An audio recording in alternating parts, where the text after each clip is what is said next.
ഫേസ്ബുക്കിൽ ചില കമൻറ്റുകളുണ്ട്, ചില മോശം കമൻറ്റും ഉണ്ട്. കാരണം പഠിക്കാൻ താല്പര്യമില്ലാത്തവർ പിന്നെ അങ്ങനെയല്ലേ പറയുള്ളൂ. അതിൽ ഒരാൾ ചോദിക്കുന്നുണ്ട്, ശത്രുവിന് എന്താണ് പറയാൻ? ശത്രുവിന് അദുവ് എന്നാണ് പറയാം. അദു ഹാദ അദുവി ഹാദ അദുവു ലീ എന്ന് പറയും.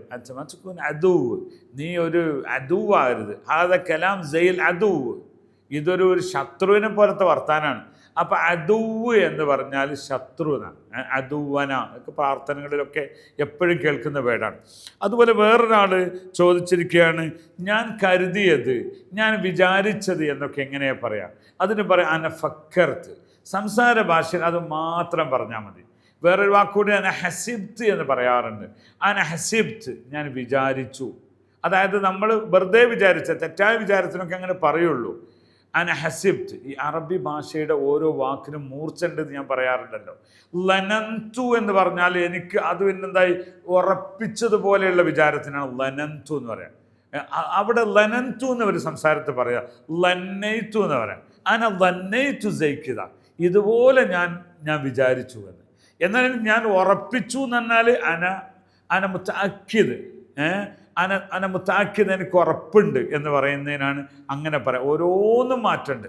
അപ്പോൾ ഈ ചോദിച്ച ആളുടെ ചോദ്യം വിചാരിച്ചു എന്നതിനും ആലോചിച്ചു എന്നതിനൊക്കെ അറബിയിൽ ഫക്കർത്തു എന്ന് പറഞ്ഞാൽ ചുരുക്കല.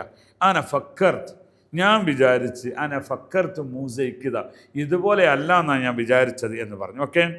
അതുപോലെ തന്നെ വേറൊരാൾ ചോദിക്കുന്നത്, പിന്നെ മനസ്സിലായില്ല എന്നതിന് പിന്നെ സാധാരണ ഫഹിംതു വല്ല ഫഹിംതു ഉല്ല എന്നയാൾ എഴുതിയത്. പക്ഷെ അതിന് ഫഹിംതു വല്ലല എന്ന് ചോദിക്കുമ്പോൾ ഫഹിംതു വല്ലല മനസ്സിലായില്ലേ? ഫഹിംത്, ഈ വല്ലല എന്ന് പറഞ്ഞാൽ ആണോ അല്ലേ എന്നാണ്. ഫഹിംതു വല്ലല, അന ഫഹിംത് വല്ല അന ഫഹിംത്. അവിടെ ഫഹ എന്ന് പറയുമോ എന്നൊരാൾ ചോദിക്കുന്നുണ്ട്. ഫഹ, മാ ഫഹ എന്നല്ല, മാ ഫഹിംത്. ഇവർ പറയുന്നത് ഫുള്ള് കേൾക്കൂലേ, എനിക്ക് മനസ്സിലായിട്ടില്ല എന്നിങ്ങനെ പറയും. അന മാ ഫഹിംത്, മാ ഫഹിംത ഇൻച്ച മാ ഫഹിംത, നിനക്ക് മനസ്സിലായില്ലയോ? അപ്പോൾ ഫഹിമ എന്നാലും മനസ്സിലായി എന്നാണ്. ഫഹിംത്ത് പറഞ്ഞാൽ എനിക്ക് മനസ്സിലായി എന്നാണ്.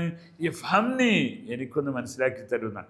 ഇങ്ങനെ നിങ്ങൾക്കും ഇനി അറബികളെപ്പോലെ അറബി സംസാരിക്കാം. അറബിക്കും ഇനി ഫോളോ ചെയ്യുക. ശുക്രൻ ലക്കും. അസ്സലാമു